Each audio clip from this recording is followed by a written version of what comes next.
¿Se ve? Sí, profe. Sí, profe. Ahora vamos a empezar puntual hoy. Perfecto. Le damos entonces. Bueno, buenas noches para todos. Tenemos hoy una clase, hoy sí que cumplo mi palabra, venía prometiendo que eran clases cortas, pero no, al final se estiraban. Esta es verdaderamente una clase bastante corta y es para cerrar el tema de desagües cloacales y pluviales. Nos quedaría una parte que es la de sistema estático, que la vamos a ver la clase que viene. Nos queda un poquito de agua, que son, digamos, es una clase especial que voy a dar después, en donde vamos a hablar de pileta, de sistema de aclimatación y esas cuestiones que son sumamente especiales, que no tiene demasiada información la clase, o sea, no tiene demasiada contenido que haya que pensar ni calcular, sino simplemente para saber la lógica de distribución, de cómo se arma una pileta, cómo se arma una pileta, una bañera de hidromasaje y esas clases de cosas. Es más bien informativo, una clase de taller, digamos. Bueno, lo que corresponde hoy entonces es ver instalaciones pluviales, habiendo completado toda la lógica. ¿Me van siguiendo, no? Sí, sí. Por ahí les pregunto demasiado y no me paro porque verdaderamente los pierdo de vista. Bueno, siguiendo con la lógica, ¿sí? La clase no se está grabando, no sé si la va a grabar. Esta está ahí, a ver, déjame ver, para pasárselas después, decís vos. Esta creo que creo que la tengo grabada y subida al espacio, me parece. Ah, bueno. Está grabada, sí. Bueno, y si no, ¿cómo tendría que hacer? A ver, grabar acá, la grabamos. Grabar en esta computadora. Ahí se está grabando. Bueno, decíamos entonces que corresponde hoy ver la clase de instalaciones pluviales.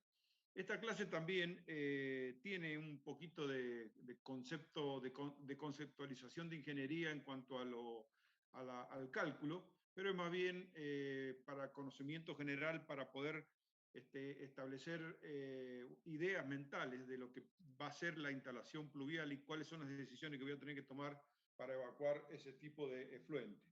Habíamos dicho que la idea de los desagües cloacales y pluviales era la evacuación de efluentes en general, no importaba qué tipo de efluente. En este caso, para desarrollos urbanos, el agua pluvial es considerada un efluente, más allá de que en algunas zonas rurales o suburbanas el agua pluvial es reutilizada para el consumo. Nosotros tenemos una complicación con el agua pluvial en en las ciudades, en las zonas urbanas, entonces necesitamos tratarla como un efluente y evacuarla como tal. Esa es la idea entonces de cómo generar los mecanismos para poder hacer la evacuación de ese efluente. Ya les digo, el agua pluvial es un agua pura, clara, no necesariamente un efluente en el sentido de suciedad que uno le asigna esa palabra. Es un efluente porque nos necesitamos deshacer de él. Y repito, en zonas rurales o suburbanas, ese efluente es oro, es prácticamente lo que los hace mantenerse. Bueno, nosotros, como habíamos visto en las clases precedentes, para poder hacer una clasificación de todas las unidades temáticas que veíamos, hacíamos primero una clasificación. Y habíamos visto que una de las clasificaciones que hacíamos para el desagüe de efluentes era llamarlo sistema unificado o separativo. Un sistema unificado era aquel en el que se compartía toda la cañería de efluentes desde una propiedad a una cañería, un colector común, y ese se encargaba de evacuar. Habíamos dicho que en nuestro país había un solo lugar, en la capital federal, en donde se permitía la evacuación de efluentes con el sistema unificado, que era el núcleo viejo de la capital federal, que abarca una zona más o menos como de unos 12 kilómetros cuadrados, creo que son nada más. El resto del país nosotros utilizamos el concepto de sistema separativo, como el que ustedes están viendo ahí. En ese sistema separativo, ustedes perfectamente pueden identificar que el sistema cloacal, como lo hemos visto, y de ventilaciones, va por un lado, y el sistema pluvial va por otro lado totalmente distinto. El sistema cloacal ya lo habíamos visto, y no obstante, en el sistema cloacal era una coexistencia entre aguas negras y aguas grises, tratadas como fluentes, evidentemente. En el sistema pluvial, dada la gran suciedad inicial que hay al comienzo de las lluvias, lo vamos a tratar como un sistema de aguas grises también. Siempre con la salvedad de que no es agua para desperdiciar en algunas zonas, ¿no? En algunos sectores de productivos incluso. Bien, esos sistemas separativos se manejan de esta manera que ustedes lo están viendo ahí. Si tenemos un partido, un manzanero, la cloaca va a agarrar para un lado determinado, que conduciéndose a la planta de tratamiento, y los desagües pluviales siguen los cauces naturales que tienen las pendientes de las ciudades, de los distintos lugares, para poder ser evacuadas a un lugar donde se disponga de eso. Muchas veces la mala disposición de estos cauces de evacuación pluvial, el mal uso de terrenos para la construcción, hace que en determinados años se construya sobre zonas que son, que son zonas de paso de esta evacuación pluvial, y por ahí en 4 o 5 años no llueve demasiado, y en un año que llueve mucho, evidentemente se satura el sistema, y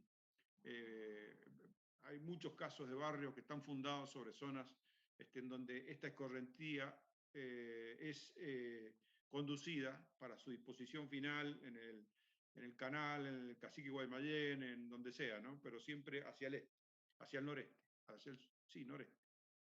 Hay distintos tipos de consideración de lo que es el tratamiento pluvial para dentro de una determinada propiedad. Todo dependerá de las condiciones climáticas. En función de las condiciones climáticas, las sociedades van desarrollando una cultura para poder protegerse fundamentalmente del agua de lluvia.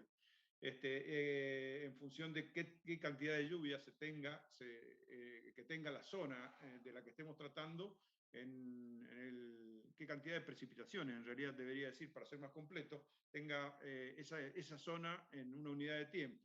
Para precipitaciones más sólidas que líquidas, bueno, se tendrá en cuenta esa condición y se diseñarán cuestiones especiales. Este sistema que ustedes ven acá son las viejas casonas de acá de Mendoza. Hay sistemas con más pendiente, con menos pendiente, en función de la cantidad de lluvia que se haya medido en promedio durante el año más desfavorable. Normalmente, entonces, lo que ya vamos vislumbrando, una cosa que nos va a enseñar cómo diseñar un desagüe pluvial, que es teniendo en cuenta la cantidad de milímetros por año o milímetros por hora que caen en la tormenta más desfavorable, que se denomina la tormenta de diseño, que bueno, se precipita, por ejemplo, una vez cada 5 años. Acá en Mendoza se toma como ejemplo 60 milímetros por hora, que es la tormenta centenaria, digamos, 60 milímetros hora, que es una precipitación inmensa, y con eso se diseñan los sistemas de desagüe pluvial. Cuando uno hace un diseño de un edificio determinado, los desagües, para tener en cuenta cómo va a escurrir el agua, no solamente hay que considerar las superficies planas que están expuestas a la lluvia, o la superficie con una determinada inclinación, como esta casa de techo inclinado que está expuesta a la lluvia, sino que aparecen muchos puntos donde el agua puede penetrar, haciéndonos perder la continuidad funcional que nosotros necesitamos. Si hay una cosa que necesitan las estructuras que vayamos a construir en el futuro, son dos cosas fundamentales. Digamos, que tengan una continuidad estructural, que sea capaz de trasladar los esfuerzos hacia el suelo, y que también tenga una continuidad funcional. Es decir, si tenemos en la zona que estamos trabajando un problema térmico, de gran gradiente térmico, evidentemente tendremos que generar las aislaciones térmicas con suficiente continuidad, de modo que no se produzcan puentes térmicos. En el caso de la lluvia, evidentemente se nos presentan también la situación de que no siempre llueve en forma absolutamente vertical. Muchas veces, debido a los vientos, llueve en forma inclinada, o a veces en forma absolutamente horizontal. Entonces nosotros en las viviendas, todos los cambios de dirección, todos los ángulos que se generen, deberán ser debidamente estudiados, deberán ser debidamente analizados para poder evitar problemas en el futuro.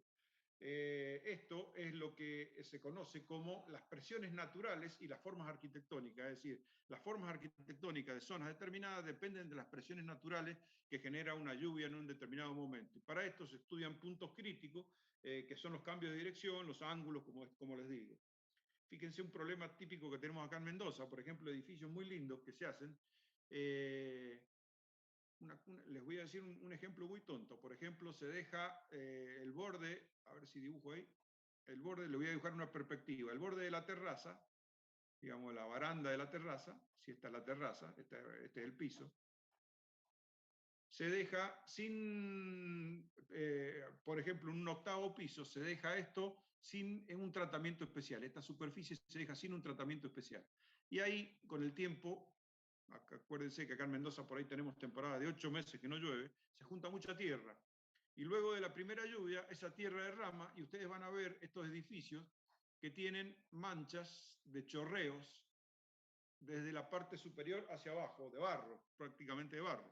Entonces, esos pequeños detalles hacen a la diferencia de un trabajo con otro trabajo, en la consideración de esta pendiente. Si hubiera trabajado inteligentemente, la pendiente de la baranda esta, en lugar de ser totalmente horizontal o con una pendiente hacia afuera, se habría hecho una pendiente hacia la terraza, de modo que esta pared no se ensuciara. Ustedes fíjense en Mendoza que hay muchos edificios desmerecidos, cuando después de la primera tormenta se chorrean completa y quedan como si fueran edificios viejos y por ahí son completamente nuevos.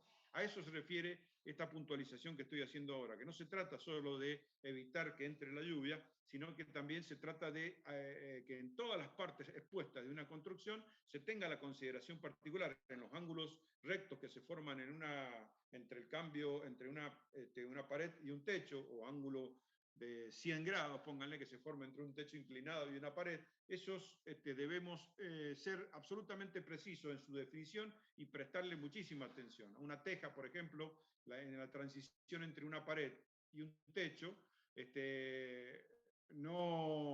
o sea, se gana muchísimo, van a ganar ustedes muchísimo en evitarse problemas en el futuro, haciendo picar acá, por ejemplo, incorporando la primera teja adentro de la pared, por supuesto después revocando como corresponde, pero que quede la primera teja incorporada allá adentro. Y ahí viene la segunda, y así, no, abajo diría. Ahí viene la segunda, después vendría la tercera. Pero la primera teja incorporada, o la parte de la chapa incorporada a la pared. Esos pequeños detalles no los hablan casi nunca nadie, pero son detalles verdaderamente importantes, son constructivamente detalles que desmerecen una obra, y si los solucionamos bien, no nos van a llamar por teléfono después, que son tan molestos esos llamados.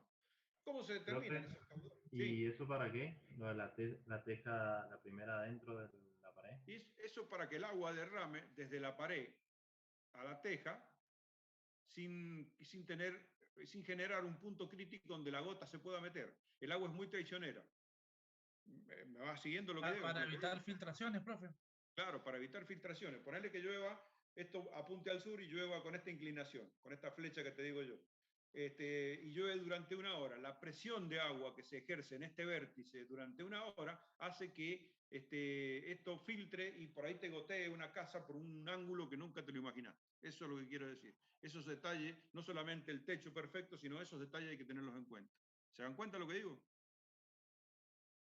Y siempre tengo mi casa llena de Sí, profe. goteras, así que no me sorprendería que fuera por eso también.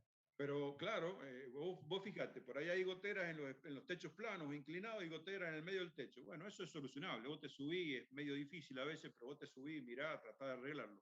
Pero cuando se da una gotera en un vértice, son tremendamente dificultosas. Y yo he participado de varias peleas entre propietarios y constructores por no haber podido solucionar ese problema en particular. Bueno, tenemos un problema entonces. Si tenemos que diseñar un desagüe pluvial, evidentemente tenemos que empezar a hablar de caudales. Hay un método racional para el diseño, para la consideración de los caudales, sobre todo los caudales de escurrimiento en determinada superficie. Y el caudal se saca con esta expresión. C por I, que es por I, que depende de R y de D, que ya lo vamos a ver de qué se trata, por el área dividido 3.600. Ese es el caudal.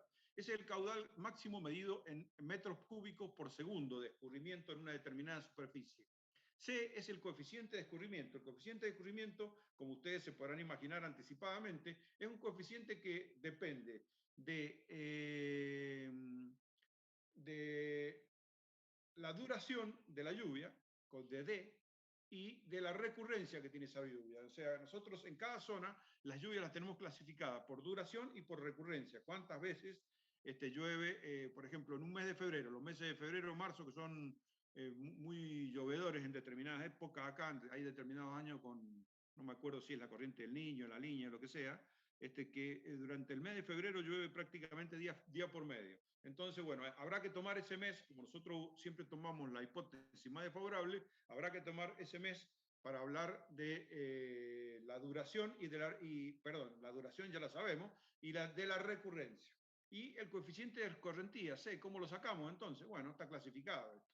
Para metales tiene un determinado coeficiente, para teja otro, para pavimento otro, para tierra libre otro, para bosques y parques otro. Bueno, cada tipo de terreno tendrá un coeficiente de escorrentía. En función de eso, podemos determinar nosotros no solamente toda la escorrentía que es capaz de trasladarnos hacia abajo una propiedad determinada, sino, por ejemplo, en todo un predio que dé en los faldeos de un cerro, podría calcular qué cantidad de agua podría tener en la tormenta máxima de diseño, qué cantidad de agua y qué altura podría alcanzar el agua en determinadas condiciones críticas. Entonces, nada nos puede sorprender, porque tenemos la herramienta para resolverlo. Entonces, constructivamente habrá que hacer taludes, habrá que hacer modificaciones, generar cunetas en los costados, de modo que sean colectores. Bueno, todo esto hay que tratarlo, hay que conducirlo, hay que llevarlo. Acuérdense que el agua va siempre aplica el principio del menor esfuerzo. Entonces, bueno, si nosotros le generamos un camino de escurrimiento, lo va a respetar en el mejor de los casos, lo va a respetar. Bueno, normalmente acá en Mendoza yo les decía que se toman como caudal de referencia, es una lluvia de 60 milímetros por hora, una vez cada 5 años. Eso se toma como referencia para el cálculo de las tuberías pluviales en general. Bien, hablemos un poco de los elementos de conducción y cómo se hace la conducción de aguas pluviales. Nosotros tenemos como elementos fundamentales, como elemento de captación, está el techo propiamente dicho, no solamente el techo, sino, bueno, por ejemplo, playas de estacionamiento de supermercado o de alguna industria, las rampas de acceso a los subsuelos son superficies de gran importancia para la captación de lluvia. Todo eso deberá ser debidamente tenido en cuenta. Luego, habrá que tener en cuenta cuáles son los elementos de captación. Entre los elementos de captación están los embudos, de los cuales no les puedo hablar demasiado porque ustedes se imaginan lo que son, ¿no? Normalmente el mínimo es de 20 por 20 y vienen embudos del tipo vertical, que tienen esta forma en corte, con una rejilla en la parte superior, y vienen embudos del tipo horizontal, que la toma es acá abajo, acá en el costado, digamos, de modo de poder ser colocados en una terraza y que tomen horizontal. Ahí esta sería la rejilla, estaría acá arriba, y esta sería la rejilla acá al costado. Este mismo vertical algunas veces viene con salida lateral, en lugar de ser salida superior, viene con salida lateral, pero estos son los tres modelos que hay. El vertical, que tiene digamos, la rejilla en la parte superior, y la toma horizontal, que tiene la rejilla en la parte horizontal, en la parte lateral, digamos. Estos desagües, estos embudos normalmente vienen, o sea, viene un elemento que es muy interesante para acá, para Mendoza, que es otra rejilla suplementaria que tiene forma de cono, que se coloca acá arriba, y la función que cumple es que si se arma, digamos, luego del otoño, un montón de hoja y no se ha mantenido debidamente, eso mantiene como un área suficiente como para que la evacuación se produzca en las peores condiciones. Bueno, es interesante de ver.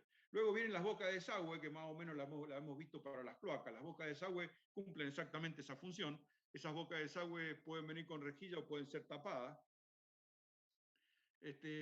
Vamos a ver para qué se usa cada una de ellas. Rejas o rejillas con o sin sifón, también vamos a ver el funcionamiento, y piletas de patio abierto.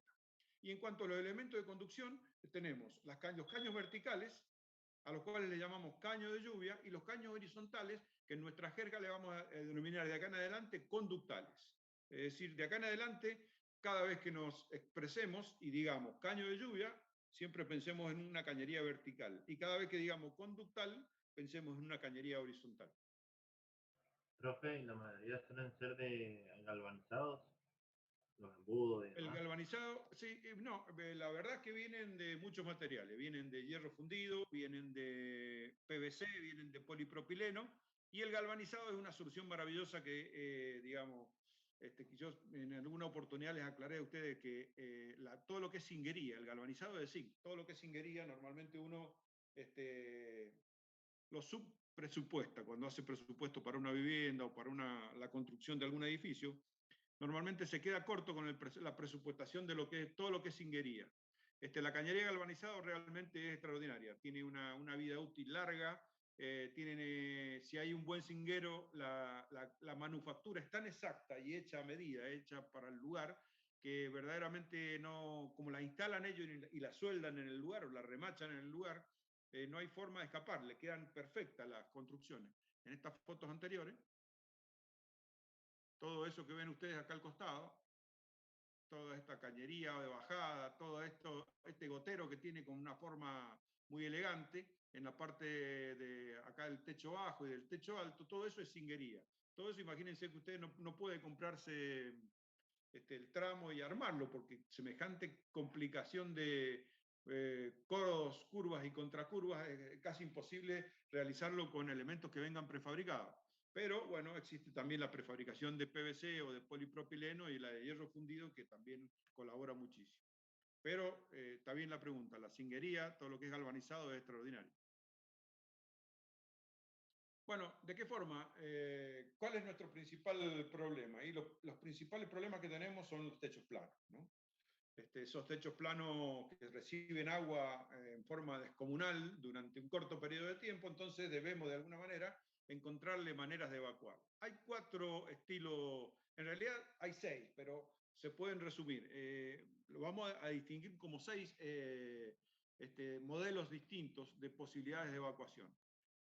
La primera de ellas yo les diría que es una captación, es esta que está acá, le vamos a poner número 1, es una captación en el techo plano, construyendo un sistema de pendientes tal que conduzca todas las aguas hacia un embudo, que es un embudo que pasa por el interior de la casa, o puede pasar por el borde de la casa si uno lo conduce acá al vértice, y luego es conducido hacia la red interna que uno haya armado de desagües pluviales. Normalmente las pendientes estas andan superiores al 2%, son normales. He visto casas con pendientes de 1%, pero para poder hacer esta terraza accesible debería ser entre el 2 al 3,5, 4% no más, porque si no se siente muchísimo la pendiente. Luego tenemos los embudos frontales que les contaba. Esos embudos frontales uno podría, por ejemplo, construir acá en el centro digamos, lo que se denomina una montura, es decir, la parte más alta del techo, y de ahí arrancar con 2 pendientes distintas, una hacia un lado, otra hacia el otro, conduciendo toda el agua hacia 2 embudos que tienen la toma lateral, y de ahí directamente bajar a través de una proyección con el caño de lluvia y el conductal correspondiente. Caño de lluvia y conductal correspondiente. Esa es una forma bastante buena de trabajar también. La única gran dificultad y crítica que tienen estos 2 métodos, este es el número 2, estos 2 métodos que les he nombrado, es que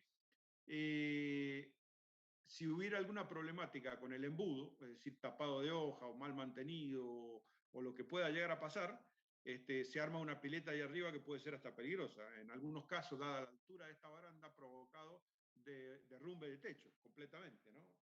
Porque el peso, comienza a aumentar el peso, por ahí aumenta 30, 40 centímetros de agua, una pileta. Bueno, en cuanto al 3, el modo 3 de trabajar sería como el modo 2, pero en lugar de colocarles caño, directamente se deja, en lugar de colocarle el caño de lluvia y conductal, directamente se deja la caída libre, un pedacito de caño. Eso se denomina gárgola, la gárgola. Las gárgolas vienen de distintas formas, evidentemente vamos a ver algunos modelos ahora en fotos que les voy a mostrar.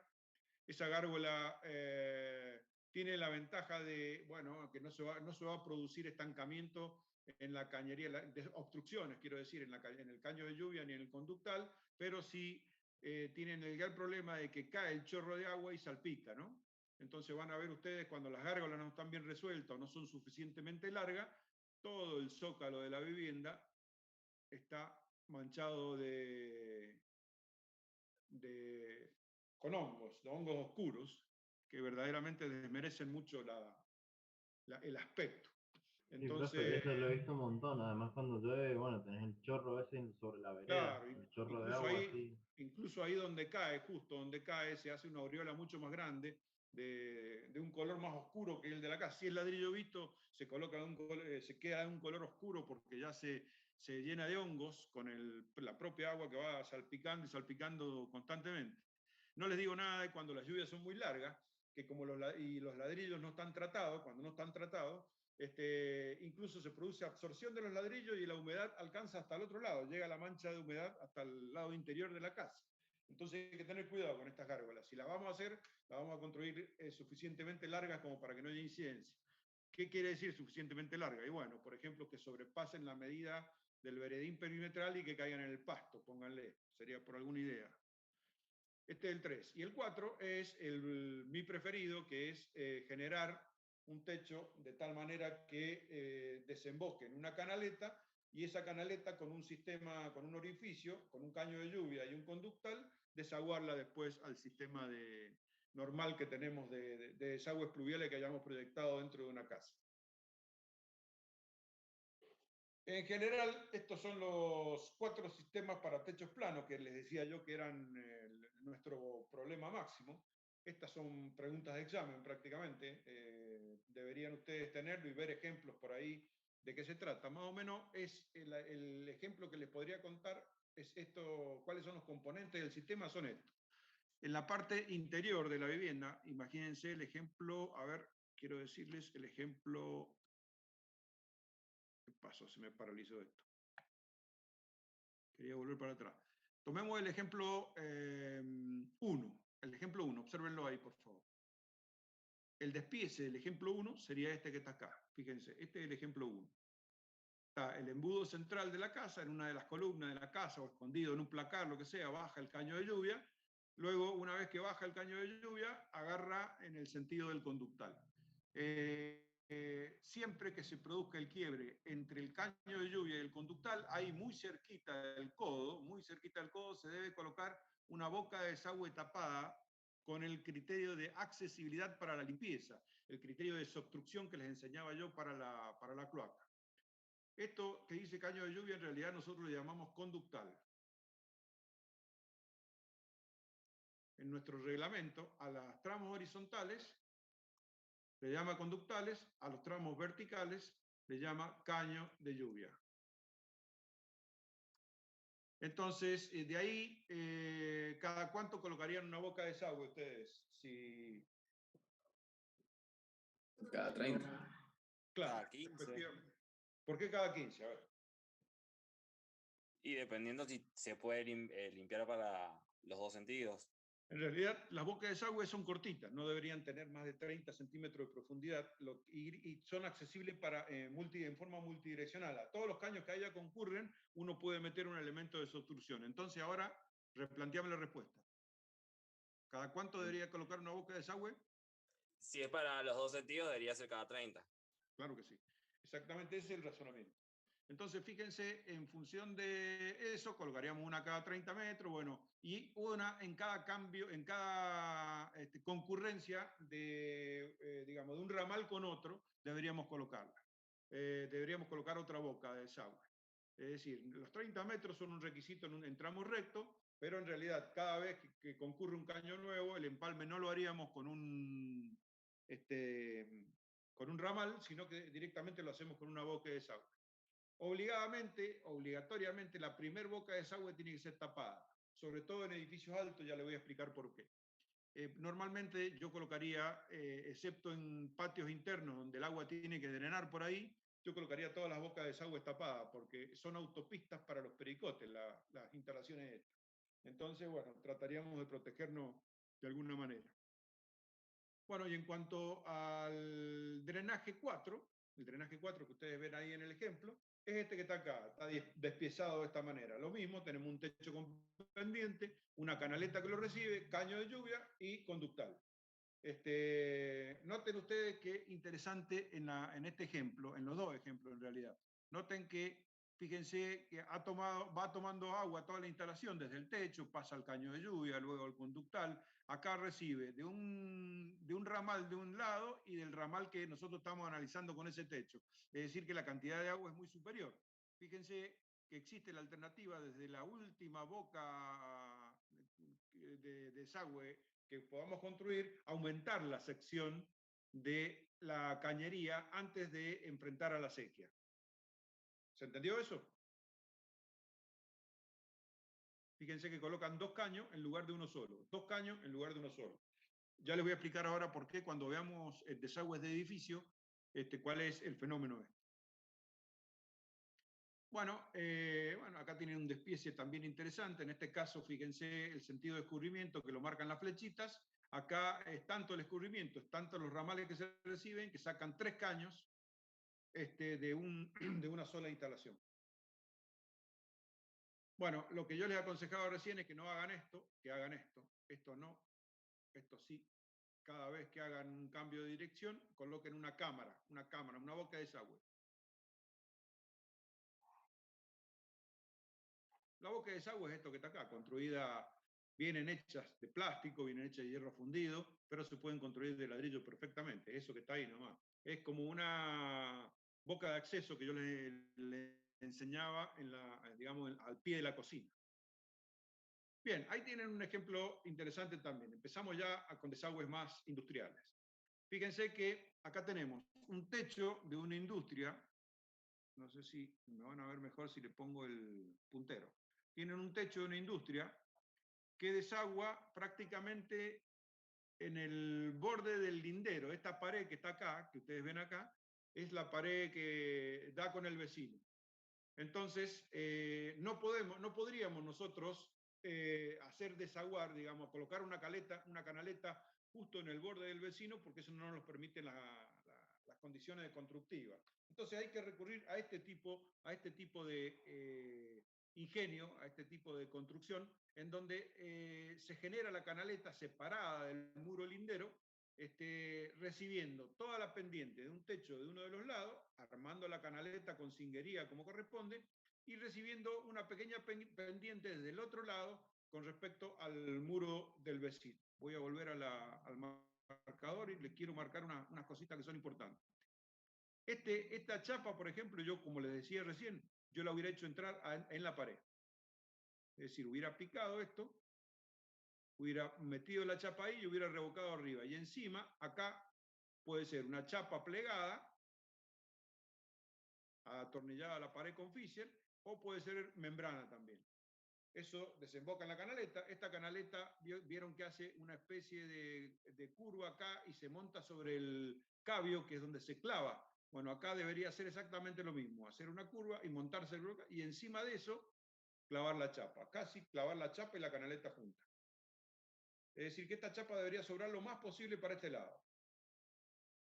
Normalmente, cuando yo hago una limaolla, que se llaman, que son las juntas de techos inclinados que conducen el agua, 2 techos inclinados que desembocan en la misma canaleta, normalmente abajo queda escondida una canaleta cuyas alas miden no menos de 0,40, de 40 centímetros. Entran 40 centímetros cada uno de los techos, de modo de evitar que las gotas que puedan volver no se filtren para abajo. La idea es que esta superficie quede libre de agua, ¿no?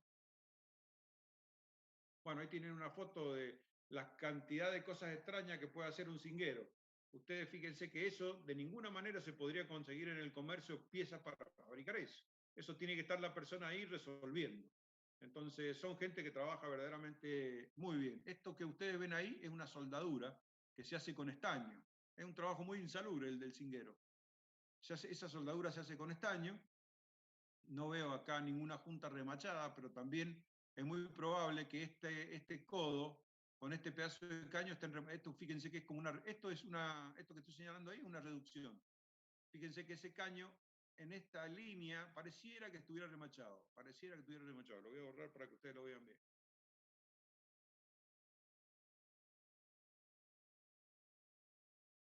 Uy, sonamos. Ahora para volver a transformarse en lápiz, esto es un lío. Listo. Ahí tienen un ejemplo de las gárgolas que les decía, bastante alejadas del paramento vertical. Esto, bueno, digamos, trabaja asociado la gárgola bien separada y el zócalo. No es casual que se le construya el zócalo a este tipo de viviendas antiguas, porque estos zócalos eran los que resistían esas humedades normalmente. Entonces, normalmente fíjense que los zócalos andan entre los 90 centímetros y el 1,20 m de altura, esos zócalos de las casas antiguas. La función que cumplían, aparte de ser estética, que recibían justo el nivel de la ventana y todo, tienen una cuestión funcional que era la de justamente transformarse en aislantes. Ahí. Esta es otro tipo de gárgola, una construcción un poco más moderna. Bueno, tiene sus críticas, sus cosas lindas, sus cosas feas. Fíjense que el corte en boca de pescado es un corte muy común que se le hace a las gárgolas, es para que gotee bien perfectamente la punta. Ahí tienen ustedes una cañería de hierro fundido saliendo de ahí de la pared, evidentemente. Todo esto es una baranda de un gran techo que desemboca ahí, entonces sale, por eso acá hay un codo y entra para recibir el embudo. Esto está en la bodega, lo que era la bodega Escorihuela. Bueno, otro tipo de construcción con un embudo vertical y hierro fundido. Esta es una singuería artística de la que se construía en la iglesia esta que se incendió en París. ¿Cómo se llamaba? Notre Dame. Notre Dame. Fíjense las obras de arte que se hacían, ¿no? Con caras y cuestiones. Esas son gárgolas y se construían hasta cosas mucho más importantes. Esta es una cosa bastante humildita. Tendría que buscar una foto más con monstruos y cuestiones.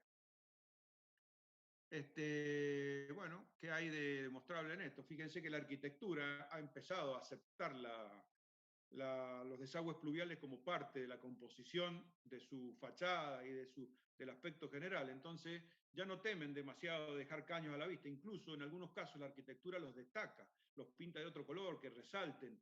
Es decir, ya no hubo una época cuando yo empezaba a construir en que era como un fantasma que los perseguía a los arquitectos, que no se viera ningún caño por ningún lado. Entonces se obligaban a picar muros y se hacían unos desastres terribles porque los muros perdían sección, por ahí se picaban muros que no correspondían. Entonces, bueno, si bien esta es una casa un poco antigua, y esto no es muy bonito lo que les estoy señalando, pero ustedes fíjense que en obras clásicas de buen nivel, de alta construcción, quiero decir, la parte de desagüe pluvial no está disimulado, al contrario, está resaltada. Este otro tipo de construcción de desagües, que lo he visto en Chile, en que en lugar de ser cerrado, para evitarse el problema del mantenimiento, hacen una canaleta de bajada con una determinada inclinación. Bueno, la pendiente de los techos tiene mucho que ver, ¿no es cierto? Evidentemente, en función del material será la pendiente. Para determinadas tejas, la pendiente para coloniales 35-40, eso lo han visto ustedes en técnicas constructivas, creo.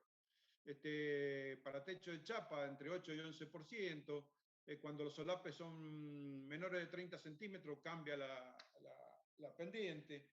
Distintos tipos de teja con madera, techos de quincho, los quinchos, y las cubiertas planas, 3 y 5%. Yo les hablaba entre el 3 y 4,5, o sea, entre el 2 y 3,5, 4, más o menos en la zona de confort del techo plano. Bien, el sistema entonces, esa sería la composición general de un sistema pluvial. Tienen un embudo, el caño de lluvia que desemboca, en el desemboque hay una boca de desagüe que tenemos que construir, y acá tienen ustedes en el fondo, en el jardín del fondo, han construido, nunca se confíen de la absorción de un terreno con pasto. Siempre piensen que eso en algún momento en una tormenta centenaria se va a inundar.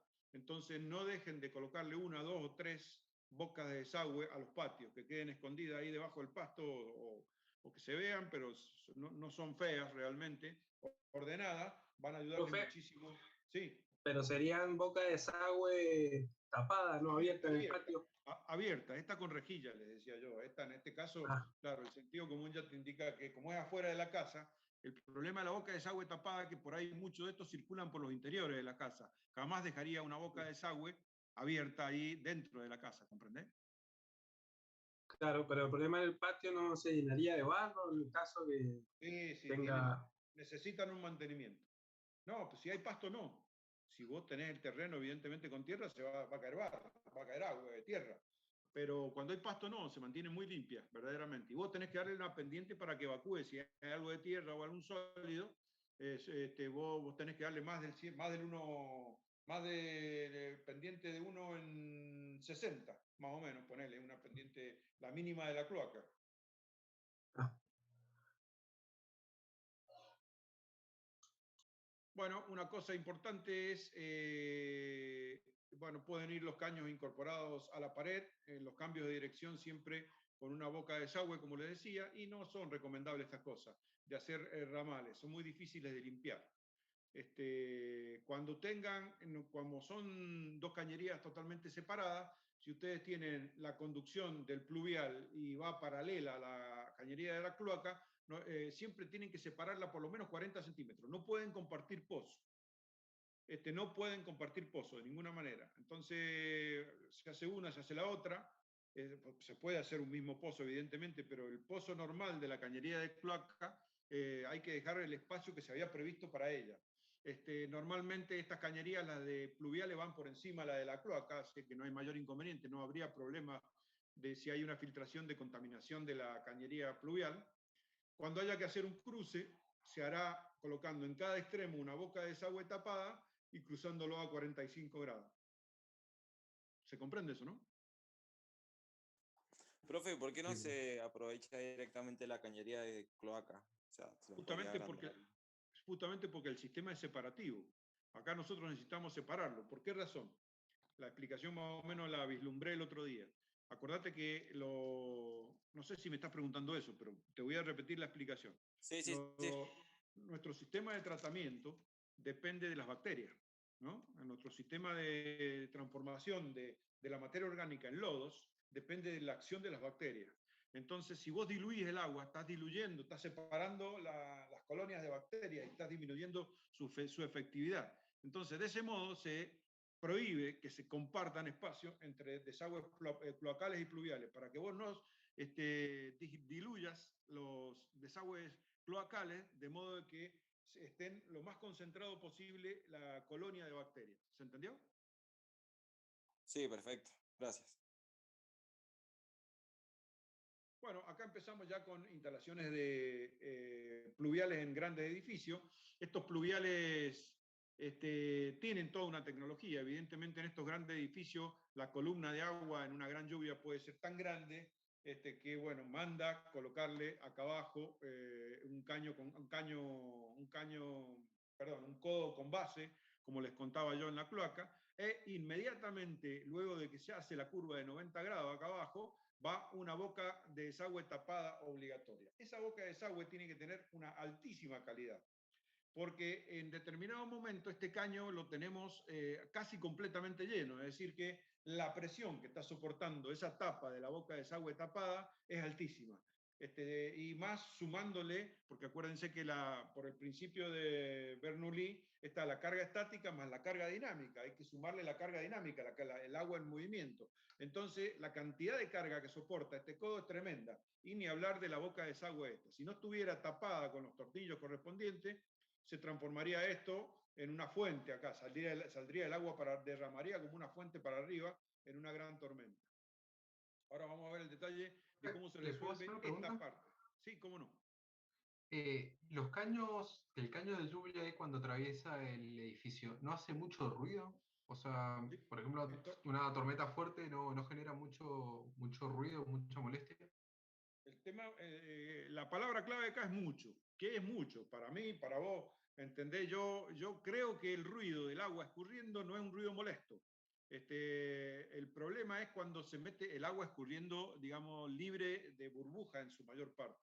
El problema es cuando se crean presiones o depresiones que generan un burbujeo que ese sí es bastante incómodo, porque se transforma en un ronquido, en un gruñido de la cañería, que es cuando yo te decía que la cañería no estaba ventilada para uno de los lados, no sé si te acordás de la clase pasada. Sí, sí, profe. Pero esto, como es una tormenta, digamos, se tiende a pensar que termina la tormenta y pasa, y el ruido no lo tenés más. Es decir, son incomodidades que uno acepta para el momento de la tormenta. Pero sí, hacen ruido. ¿Para qué te voy a mentir? ¿Está claro con eso? Sí, Y sí, de todas profe, formas, perfecto. es eso mejor antes que filtraciones Obvio, o demás exactamente. problemas. Estamos eligiendo el mar menor, digamos. Esa sería la conclusión de esto.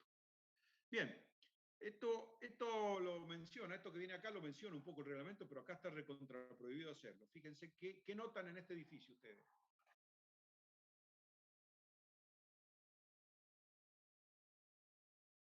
¿Qué nota que Y no las notan gárgolas, acá? profe. Los voladizos saliendo de la línea Los municipal. voladizos de los balcones que desaguan en la vereda. Exactamente, exactamente. Ya el hecho de que exista un voladizo, un balcón por fuera de la línea municipal es extraño para nosotros, para Mendoza. Quiero decir, en Godoy Cruz en una época se construyó así y hay algunos departamentos cerca del municipio que los balcones vuelan y casas viejas de acá del centro de la ciudad de Mendoza en que los balcones vuelan sobre la vereda, pero está recontra prohibido en una zona sísmica eso. Esto a nosotros nos resulta extraño de ver algo, un balcón que sobresalga de la vereda. De la línea municipal, quiero decir. No obstante, eso en otros lugares está habilitado. Entonces, imagínense, en una tormenta muy fuerte, todos los chorros de agua sumándose y cayendo en la vereda. Puede que hasta provoquen un accidente. Es tan fuerte el chorro de agua que cae que puede provocar un accidente, un golpazo en la cabeza de uno. Entonces, ¿cómo se resolvía eso? Bueno, directamente se colocaba, fíjense lo que está acá, lo que se denomina una rejilla de piso. Esta rejilla de piso toma el agua del balcón, es decir, se coloca el agua, digamos, la pendiente del balcón en contrapendiente, con pendiente hacia adentro, es tomada por la rejilla de piso y eso baja a un desagüe pluvial. Cuando los balcones son pequeños, menores de 2 metros cuadrados, está autorizado, fíjense qué interesante lo que les voy a decir, está autorizado a tomar ese agua mediante una rejilla de piso, el agua del balcón, y llevársela a la cloaca, contradiciendo totalmente lo que acabo de decir hace 2 o 3 oraciones atrás, que no debíamos echar agua pluvial dentro de la cañería de la cloaca. Bueno, pero en esas excepciones pequeñas, como por ejemplo el agua de los balcones o patios interiores que midan menos de 2 metros de ancho, que sean muy chiquitos, se puede desaguar ese patio interior o ese balcón a la cloaca. La única salvedad que pone nuestro código para desaguar pluviales dentro de cloacas. ¿Se comprendió la idea? Pero por una consulta, ¿es 2 o 5 metros cuadrados? En metros lineales, digo, 2 de frente, de una pared a la otra, 2 por 3 será, por ejemplo, ponerle un patio mínimo. 2 por 3, 6 metros cuadrados, 5 metros cuadrados, ponele. ¿Está bien? Sí.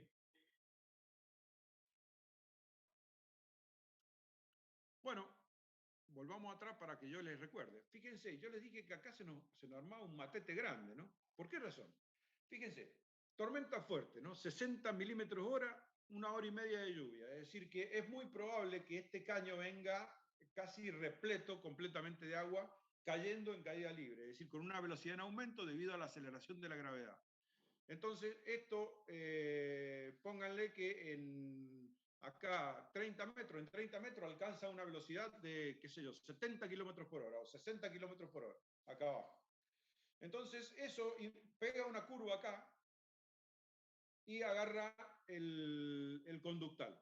Es decir, ese volumen de agua da la vuelta de 90 grados con tremendo golpe de ariete y toma hacia el conductal. ¿Qué pasa con la velocidad de ese fluido cuando cambia de una trayectoria vertical a una trayectoria casi horizontal? Disminuye la velocidad. Muchísimo disminuye. Entonces, es razonable pensar que al disminuir la velocidad, la propia agua o el propio agua se transforma en tapón del resto del agua que viene hacia atrás, ¿o no? Claro. Sí. ¿Se entiende la lógica? Sí, sí. Sí, sí. Bien, entonces se construye lo que se denomina un ramal pantalón. O el ramal pantalón no lo aconsejo nunca, sí aconsejo que se haga una boca de desagüe tapada y de ahí, vamos a hacerlo de vuelta, una boca de desagüe tapada y boca. Ve. Voy a tener problemas de vuelta con la... ¿Ustedes ven el simbolito que está ahí en la gomita? Ahí está, ahí cambió. No. Me cacho, voy a utilizar un aparatito de esto que es tan interesante por no saber usarlo.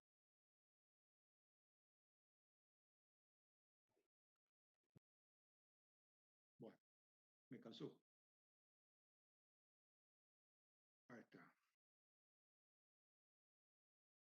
Bien, es lo que decía, esta boca de desagüe tapada llega, o sea, hace el codo, pónganle, ¿no? Acá lo que tendrían ustedes sería el caño de bajada, hace el codo, toma, se coloca una boca de desagüe tapada y de ahí arrancan 2 secciones, 3 secciones, 4 secciones, de acuerdo a la cantidad que nosotros analicemos. ¿Se entiende la lógica de eso? No sé si abundar más en palabra o ya se entendió con lo que dije. Se entendió, Profe, yo no Entendido, entiendo, profe. lo que estamos viendo es vista de frente o en planta. No, estamos La viendo obra una planta.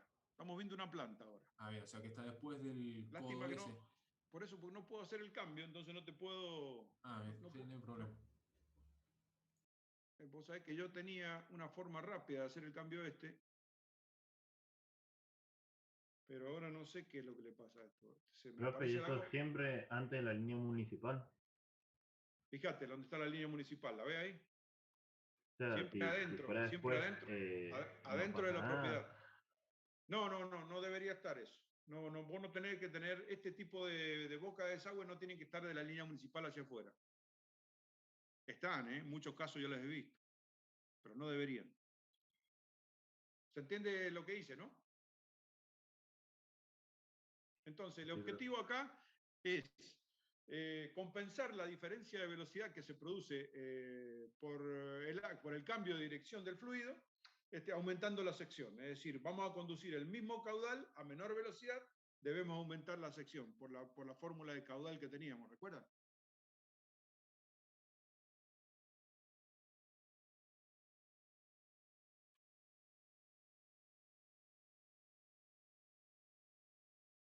Bueno, no sé por qué.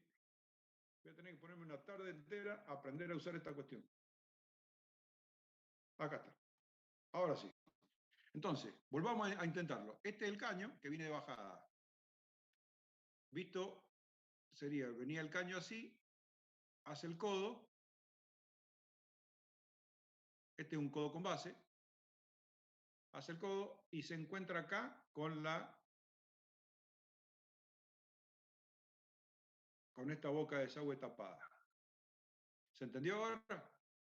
Esto estoy viendo un corte ahora. Una boca de desagüe bien atornillada ahí. Ahora estoy haciendo un corte. ¿Se entendió ahora?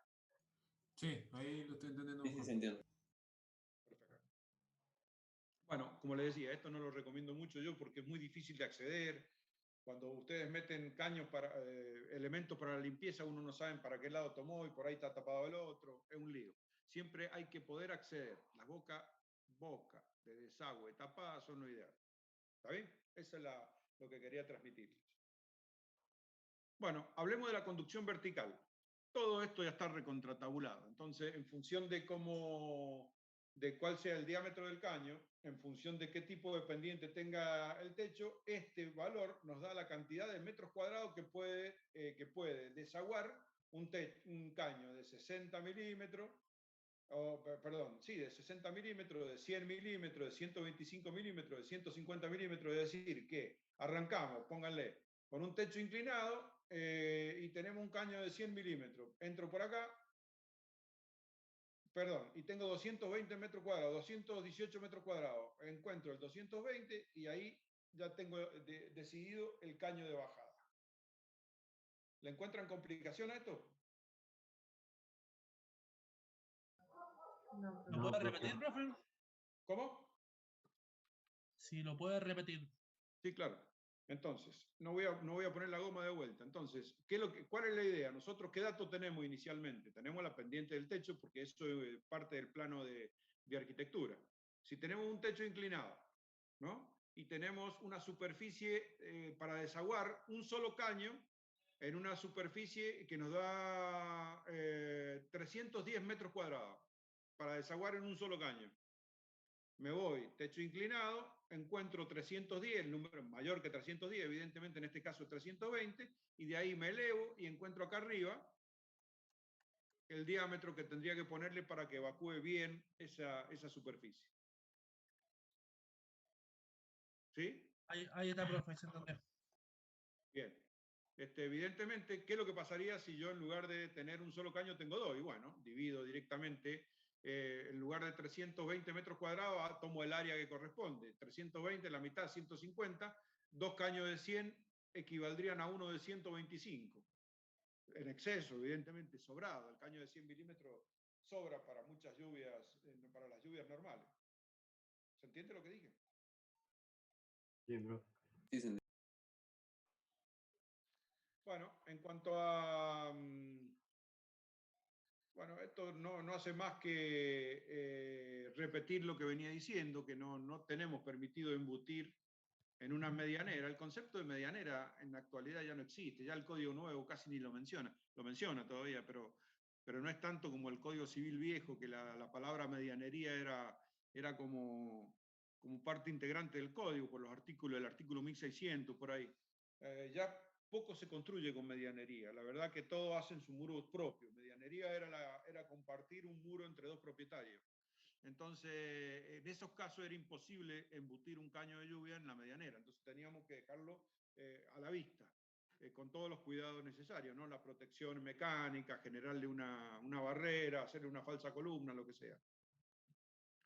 Bien, y en cuanto a techos que tengan algún grado de complicación, en donde hay evacuaciones de aguas a distintos niveles, con distintos planos y distintos techos, ustedes se van a, digamos, la ingeniería de todo esto es compleja y ustedes deberán evacuar, ¿no es cierto?, parte del agua en una superficie, como en este caso, este caño que baja, evacúa en esta superficie, es tomada por otro embudo y a su vez se la lleva y puede evacuar en otra superficie. Es decir, no duden en hacer estaciones intermedias totalmente a la intemperie, en cuanto a la circulación de los caños de la lluvia, del agua pluvial.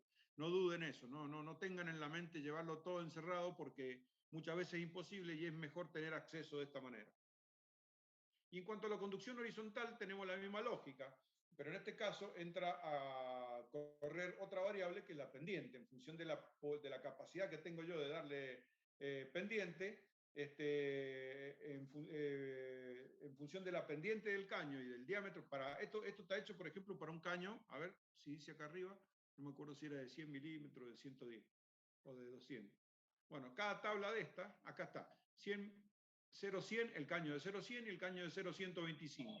Entonces yo en función de la pendiente elegiría la superficie, cualquier superficie que esté incidiendo sobre ese caño, y en función de eso tendría el diámetro del caño que debería colocar. Evidentemente, cuando tengo que hacer ramales pantalón o ramales de esos que salían dos ramales de uno, ahí estoy haciendo un incremento que va a salir solo de esta tabla. Solo van a ver ustedes que hay un incremento de secciones porque la sección es tanta la velocidad en la sección del caño de lluvia que cuando se transforma en ramal, nosotros necesariamente para poder seguir conduciendo el mismo caudal, al disminuir la velocidad tenemos que aumentar la sección. Por ahí pienso que les complico con tanto palabrerío. Está bien, profe, se entendió. Bueno, más ejemplos que trae el código, el reglamento, quiero decir, no el código. Hay, bueno, el mismo cruce. Se pueden hacer pequeños tramos. Esto quiere decir, este dibujo lo van a encontrar en el reglamento, pequeños tramos en contrapendiente. Fíjense, si esta es la pendiente normal del terreno, este pequeño tramo que ustedes ven ahí está en contrapendiente. Entonces, muchas veces se van a ver que tienen que desaguar un patio interior en el sentido contrario a la pendiente. Bueno, tendrán que ver para que todo compense y toda la suma de pendientes es perfecta para que el agua salga. Eso no es ilegal, quiero decir, está bien. Entonces, acá notan la diferencia entre las bocas de desagüe tapadas y las bocas de desagüe abiertas, que están en espacios a la intemperie, y las bocas de desagüe tapadas en espacios interiores.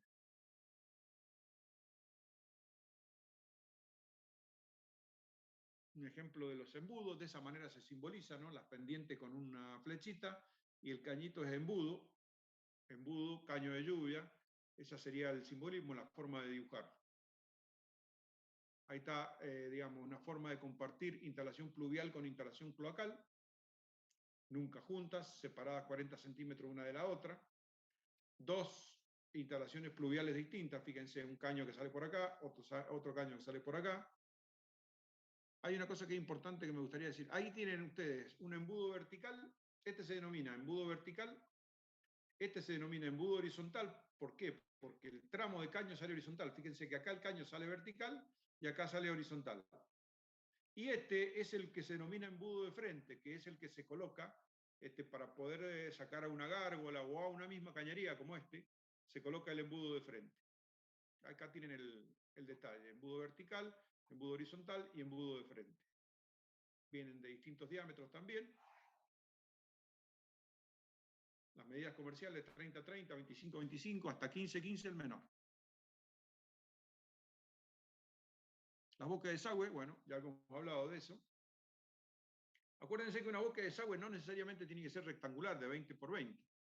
Pueden ser de 30 por 30, de 40 por 40, o también pueden ser rejillas de desagüe.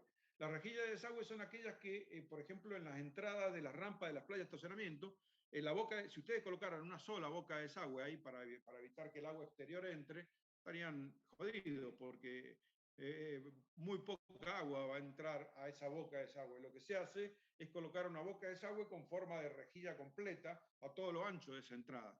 Entonces, no tengan en la mente que la boca de desagüe es algo cuadradito y de 20 por 20. La boca de desagüe es algo que nos permite el acceso de una superficie determinada, impermeable, al sistema de desagüe pluvial. Eso es ni más ni menos, pero geométricamente puede tener distintas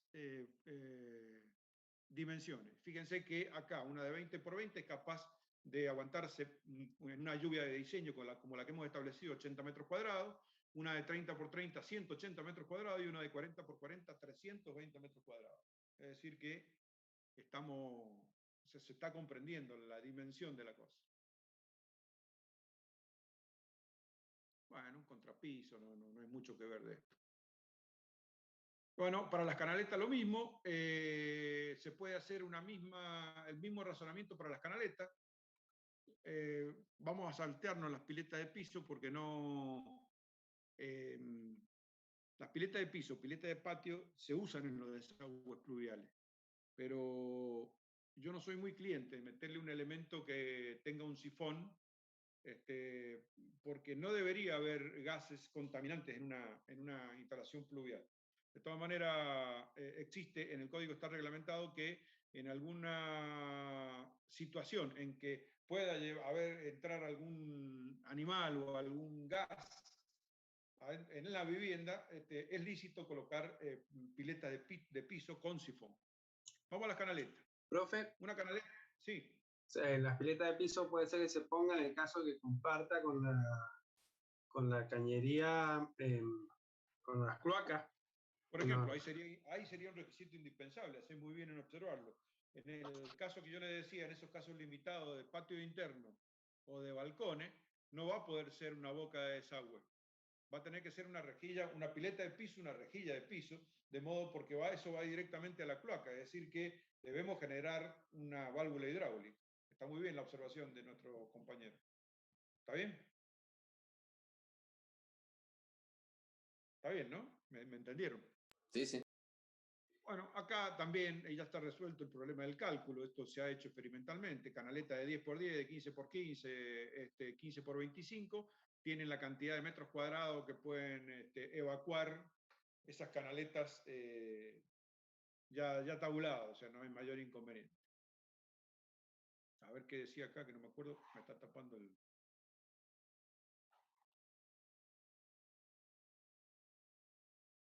Sí, esto dice simplemente que todo lo que es, o sea, que está prohibido, esto está prohibido, no está permitido. ¿Por qué razón no está permitido este tipo de construcción? Porque cae el agua sobre la vereda y puede O sobre el producir vecino. problemas. Ah, no. Claro, claro, evidentemente, en una lluvia fuerte, o sea, hay que proteger al que circula y no tenemos por qué andar echando más agua todavía en la sequía. Entonces, de alguna manera, esta persona ha hecho mal acá. Dentro de la línea municipal debería haber generado una canaleta ahí y haber llevado un caño a la sequía. ¿Está bien? Sí, sí, profe. ¿Se entiende lo que digo? Bueno, para edificios lo mismo. Estos son edificios que salen, es lo lindo que tiene nuestro reglamento, que salen edificios muy antiguos, de estos que tienen la curvita con techos metálicos, incluso algunos de cobre hay. Así que está resuelto todo el tipo de descubrimiento. Ustedes fíjense que los medios que lo obligaban a hacer una especie, una canaleta oculta detrás de una moldura. Entonces, fíjense, la canaleta está oculta detrás de una moldura. Ustedes ven en los edificios viejos, como el Banco Nación acá en Mendoza, y ven molduras que parecen ser parte del edificio, como parte de la estética del edificio, pero en realidad están cumpliendo una función pluvial. Detrás de eso está la canaleta. Bueno, no se permiten los patios de libre escurrimiento. Si fuera está permitido únicamente cuando fluya los balcones de libre escurrimiento a un patio general, a un patio interno. Bueno, ahora empezamos una cosa interesante que es, ¿qué pasa cuando tenemos terrenos bajo el nivel de calzada? Por ejemplo, una playa de estacionamiento de vehículos en un supermercado. Entonces, evidentemente, ¿cuál sería la lógica? Bueno, si ustedes están distraídos, yo les digo, bueno, ¿qué pasa con los desagües pluviales del agua que cae en un subsuelo? Y la primera respuesta sería, y no debe haber agua en un subsuelo, agua pluvial no debería llegar, porque no hay ninguna superficie que reciba agua y que la conduzca posteriormente al subsuelo. Pero sí la hay. Ustedes fíjense que en función de cómo esté construido, hay ciertas rampas, nosotros las vemos en supermercados, hay ciertas rampas que reciben una cantidad de agua que si la tormenta es fuerte, pueden llegar a inundar el lugar, todo el subsuelo. Entonces, tenemos que recurrir a alguna solución para poder tomar el agua esa que está debajo del nivel de la sequía incluso, y de alguna manera bombearla hacia el nivel de la sequía, o sea, acumularla y luego bombearla hacia el nivel de la sequía. Entonces debemos tener una hipótesis de cálculo para eso. Entonces la hipótesis que se fija es de tomar que cuando hay una superficie expuesta, como por ejemplo la superficie de una rampa en la cual está la proyección horizontal de la rampa está dando la lluvia, debemos considerar que hay un volumen de 30 litros por metro cuadrado de superficie expuesta que hay que desaguar. 30 litros por metro cuadrado. Entonces, para eso, tendríamos que colocar donde desemboca la rampa, primero, donde arranca la rampa allá arriba, una boca de desagüe abierta, tipo rejilla que vaya de punta a punta de la entrada, del ancho del garaje. Y acá donde desemboque y se transforma en horizontal la rampa, otra boca de desagüe abierta. ¿Me van siguiendo la idea? Una rejilla completa. Ustedes la han visto en todos los accesos de rampa, que hay rejillas completas a todo lo ancho. ¿Sí? Sí, profe. Un ejemplo. Bien, esta de acá arriba. Sí, un dale. ejemplo puede ser ¿Cómo? en la facultad, en la rampa de la entrada de civil, por el patio. No sé si se ubica. A ver, déjame pensar. A ver, decime de nuevo, ¿dónde? En la facultad, en la parte de civil que da con el patio, que va a subsuelo. Tal cual. Esa que es una rampa peatonal esa.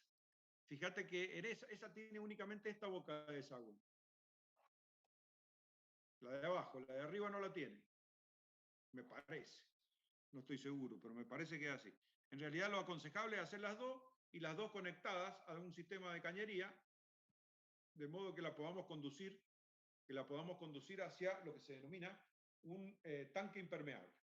Esos tanques impermeables no es nada más ni nada menos que un tanque enterrado que no cumple, cuya capacidad máxima debe ser de 1000 litros, no cumple con ninguna función de tener agua para consumo de ninguna manera, y la única función que cumple es servir de reserva y accionarse una bomba en forma automática a través del accionamiento de dos flotantes electrónicos, de modo de que el agua se pueda bombear hacia afuera cuando el tanque se llene. Es decir, ¿qué significa esto? Que no puedo construir grandes playas de estacionamiento porque me dicen 1000 litros nada más y estamos hablando 30 litros por metro cuadrado. Una rampa debe tener más o menos, pónganle 10 metros por una rampa, 10 metros por 4 de ancho, son 40 metros cuadrados.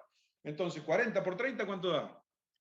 Son 1200 litros. Quiere decir que ya en la rampa, en una lluviecita, ya se nos estaría llenando un tanque. Entonces, el truco acá es que hay que construir varios tanques de estos cuando los estacionamientos son grandes en función de la cantidad de superficie expuesta. Entonces, la idea es esta. Profe, Sí.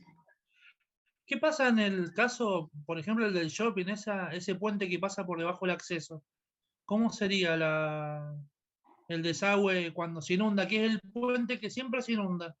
Claro, ese es un problema, porque mira, pasa lo mismo que con los puentes peatonales que hay en el Parque Central, no sé si lo has notado, o el puente que pasa debajo del acceso que te lleva al shopping, al Mendoza Plaza Shopping. Claro, a ese me refiero. Ah, a ese te referís. Bueno, eso es lo que pasa, es que eso está construido de esta manera. Siempre al acceso y al egreso del túnel hay también una boca de desagüe.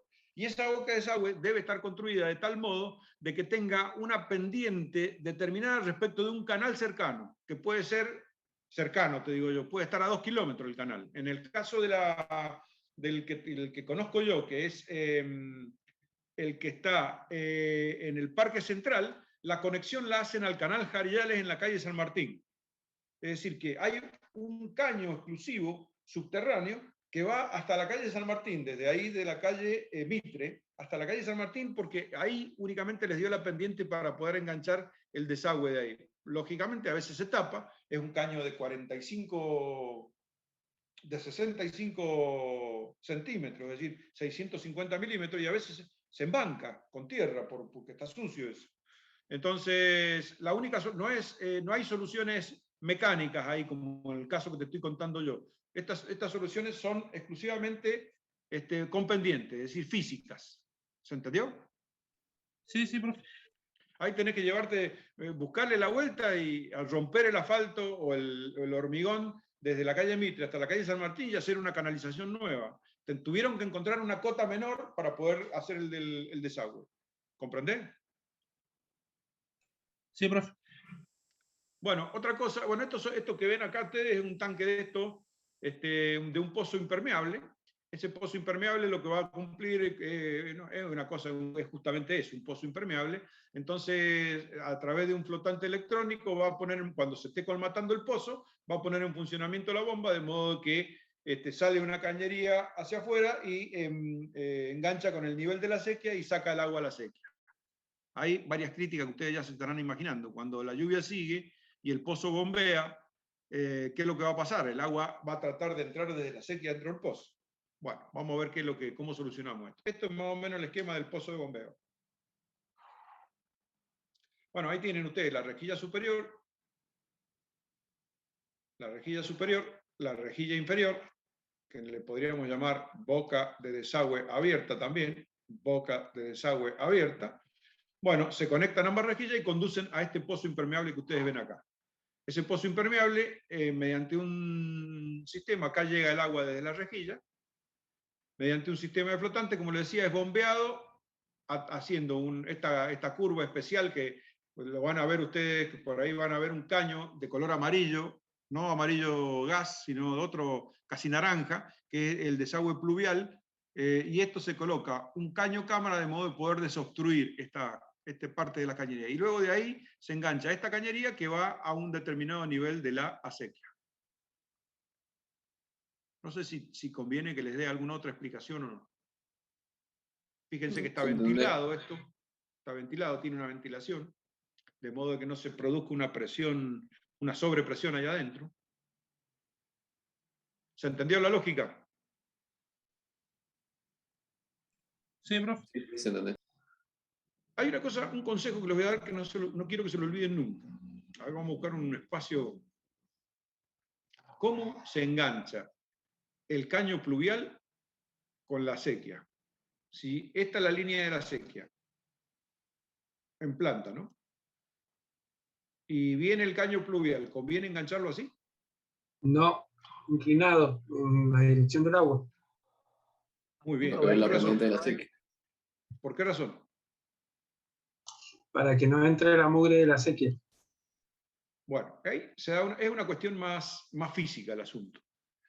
El agua en una gran tormenta circula a una gran velocidad por esta sequía, ¿no es cierto? Al circular Claro, a una para que gran velocidad. no se vuelva el agua. Para que no se vuelva el agua, claro. Pero ¿por qué? Físicamente, ¿por qué pasa? ¿Por qué no se vuelve? Por las presiones, profe. Claro Que que no sí. sea como un tapón de agua con la velocidad que viene el agua de la Es sequía. un problema de presiones. ¿Se acuerdan del fenómeno de Pitot? No se acuerdan de eso, ¿no? Del tubo de Pitot. ¿No se acuerdan? No me acuerdo ahora, profe. Bueno, es un tubo que experimentalmente, si ustedes generan una corriente, ¿se acuerdan cuando yo les hacía con el papelito ese, el ejemplo ese que le hice con el papelito, de cuando yo lo soplaba, generaba una presión menor en la parte superior del papel y el papel se levantaba? ¿Se acuerdan de ese ejemplo? Sí, sí. Pasa lo mismo con esto. El agua está corriendo tan rápido acá que genera una muy baja presión en la punta del caño de salida. El agua viene por la sequía, circulando muy rápido. Genera que baje la presión acá. Entonces, jamás va a volver el agua. Siempre va a salir el agua y más presionada por la bomba. Pero nunca puede volver porque esto está pasando tan rápido que las partículas de agua están siendo arrastradas. Prácticamente las saca de adentro. Genera como una succión, profe. Eso es Pitot. Ese es el efecto Pitot. Es la succión. ¿Se entendió? La baja presión ahí es como si estuviera absorbiendo permanentemente del caño. Es una tontera lo que le explico, pero para eso sirve. Es decir, que el empalme entonces tiene que ser a 45 grados. Ustedes van a notar las acequias bien, o sea, las salidas de desagües pluviales bien hechas, están hechas de esa manera. En algunos casos, en el extremo, lo que hacen es llegar a la sequía, a ver, siempre me sale torcido acá, llegar a la sequía, llegar con el caño en forma perpendicular y acá colocarle un codo. Ese codo con el tiempo se pierde, se rompe, entonces estén atentos a eso y hagan cambiar ese codo, porque muchas veces estas, si tienen una sección perpendicular a la circulación del flujo, no tienen el efecto Pitot, entonces el agua se les mete al revés. ¿Y está permitido eso, Es un consejo. entrar a la sequía? Es que tenemos que hacerlo. Nosotros pero somos una de las digo que el pocas cosas que caño tenemos que... ocupe parte de la superficie de la sequía, no tendría que estar al ras. La verdad que sí, pero la verdad que sí, y aparte sufriría menos este caño, digamos, no está permitido. Pero bueno, a fines del ejemplo creo que sirvió. Entonces, ¿qué es lo que haríamos? Colocarle el caño, digamos, porque a mí me preocupa esto de que esté escondido Dejar un este caño codo, esta 45. curva de 45 grados debajo de la sequía, debajo de la vereda, quiero decir. Me preocupa eso, pero no importa. A nivel consejo, ¿qué es lo que más me preocupa? Que o sea, no hagan las cosas mal que yo he hecho, no repitan las cosas mal que yo he hecho, eso, que acabo de dibujar. Me preocupa que sepan que siempre tiene que salir el caño a 45 grados. Ahora, si vos cortás, al que me dijo recién de este caño, si vos lo cortás recto acá, o sea, acompañando el tabique de la sequía, se va a hacer el corte del caño ahí. ¿Vos creés que tiene utilidad eso? Y no. ¿O pierde eficiencia? Pierde eficiencia. Entonces, caemos todos en invadir un poco el espacio público. ¿Se entendió, no? Sí, se entendió. Son malos consejos que les doy que ni tendría que darme. Bueno, entonces hay otras formas que no me interesa meterme en ellas. Bueno, de la determinación del caudal. Acá la explicación del caudal inicial que le había contado es utilizando lo que se denomina la fórmula de Manning. Bueno, acá está una explicación un poco más completa de eso, utilizando el coeficiente de rozamiento de la distinta superficie. Otra forma distinta de hacer el cálculo es con una fórmula de Willie-Eaton, que es más simple todavía, que porque depende de menos datos. Bueno, cualquiera que usen está bien, no hay problema. Lo que encuentren para poder determinar, el tema es encontrar el caudal, una forma razonable de encontrar el caudal. Ambas entre sí difieren muy poco en el resultado, o sea, están bastante bien probadas experimentalmente que andan bien para la determinación de los caudales. Y acá al final le coloco unas tablas resumidas de cañerías de embudos, de conductales y de caño de Profe. lluvia, de conductales y de embudos y canaletas. Sí. Profe, este archivo que nos está mostrando no está cargado en el campus. ¿Lo va a cargar? Porque hay otros Bueno. archivos que están un poco más resumidos que este. Sí, un poco más resumido, es verdad. Este está más completo.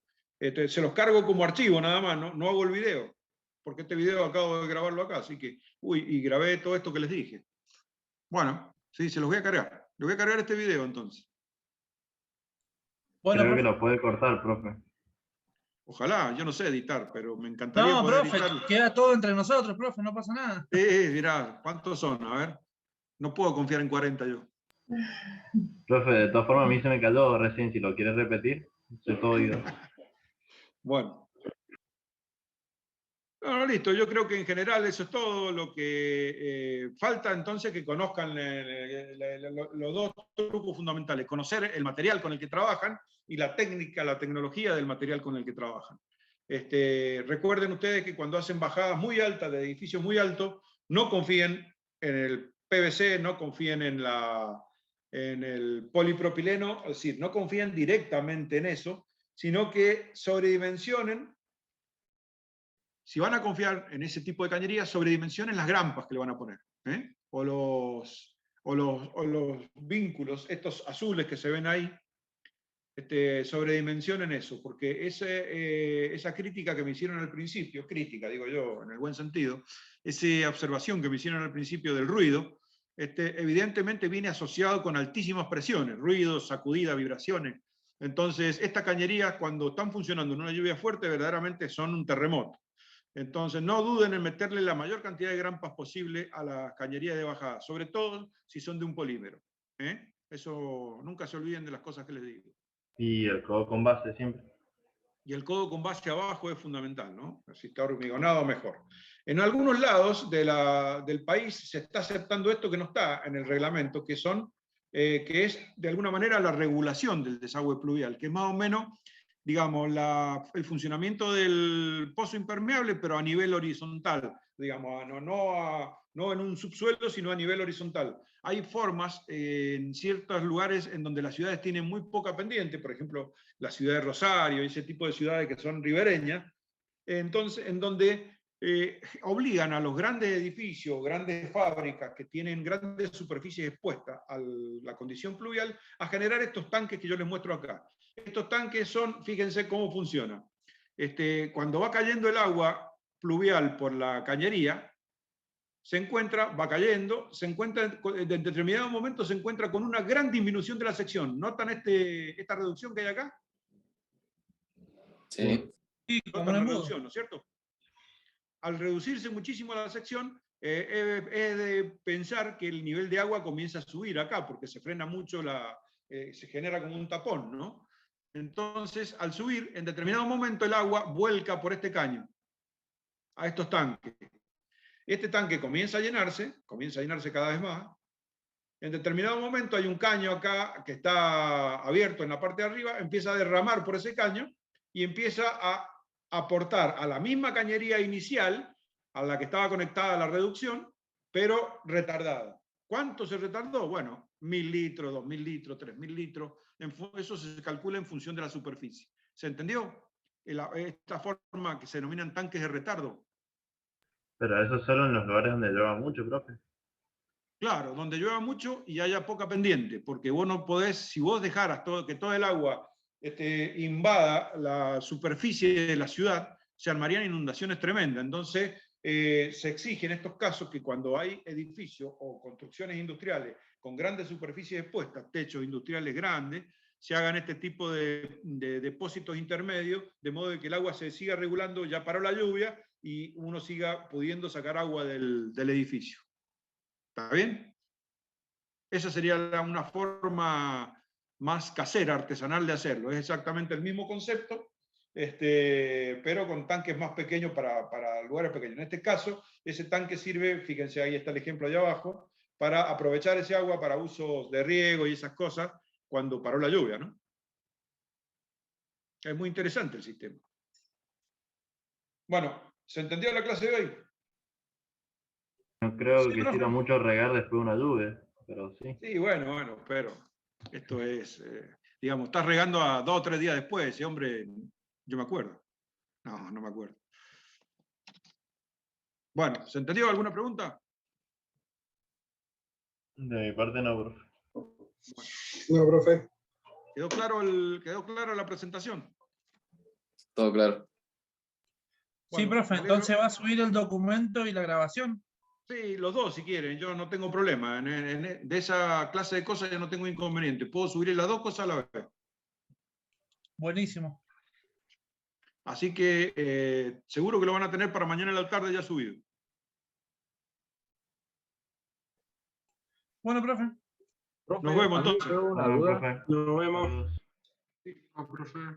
Decime. Si tengo un techo, por ejemplo, de 100 Claro. metros cuadrados, lo que sea, y quiero hacer las canaletas de zinc plegadas, esas rectangulares. Sí, exacto. Trabajo, por ejemplo, si me da un diámetro de 0,125, trabajo con esa área y veo cómo puedo generar esa misma área con una canaleta rectangular. Claro, vos sabés que vos tenés que saber una cosa. En las canaletas que te hacen los zingueros, la canaleta siempre tiene una forma media trapecial, ¿no? O a lo sumo es rectangular, pero siempre tiene una formita media trapecial. Y en la parte inferior manda, o sea, media trapecial, pero un trapecio irregular, porque la cara que da a la casa es recta y la otra cara es torcida, tiene una pequeña inclinación. Pero el fondo, indudablemente que el fondo tiene por lo menos 100 milímetros, que es el caño mínimo que utilizan en desagües pluviales cuando los desagües son de hojalata, o sea, de galvanizado, ¿me entendés? Entonces, vos tenés que trabajar con esa unidad mínima, 100 milímetros por 100, 100 por 150, 100 por 200. Ellos saben eso. Bárbaro, ¿Respondo a tu profe. pregunta? Sí, bárbaro. Gracias, profe. Bueno. Profe, ¿le puedo hacer yo una cortita? Sí. Claro. Cuando nosotros teníamos los terrenos bajo nivel de calzada, sí. Una vez que pasamos al pozo de bombeo, la bomba subía ese agua, ¿no es cierto? Sí, claro. A cierto nivel. La bombeaba hasta la sequía, claro. Claro. Una vez que llegó a esa altura, ¿no es cierto? A esa altura que nosotros queremos para que llegue para que se agote en la sequía. Sí. Cuando llegó a esa altura, ¿el caño trabaja luego del codo ese a sección completa o a media sección? Después de la bomba, siempre a sección completa, porque si no las bombas sufren mucho cuando vos tenés secciones parciales. Entonces, normalmente las bombas están reguladas para trabajar a presión, a sección completa. No trabajan ahí, pero pensemos en antes que el agua llegue al caño, ahí siempre viene a sección parcial.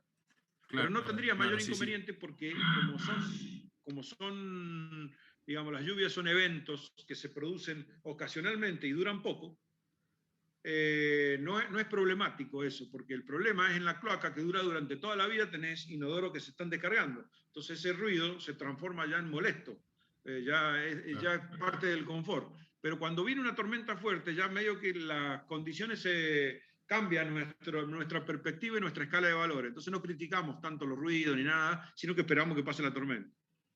Bien, perfecto. Gracias. Bueno, nos vemos. Chao, profe, saludos. Chao, profe, Hasta luego, gracias. profe, buenas noches. Nos vemos. Chao, profe, nos vemos. Chao, profe. Muchas gracias. Profe,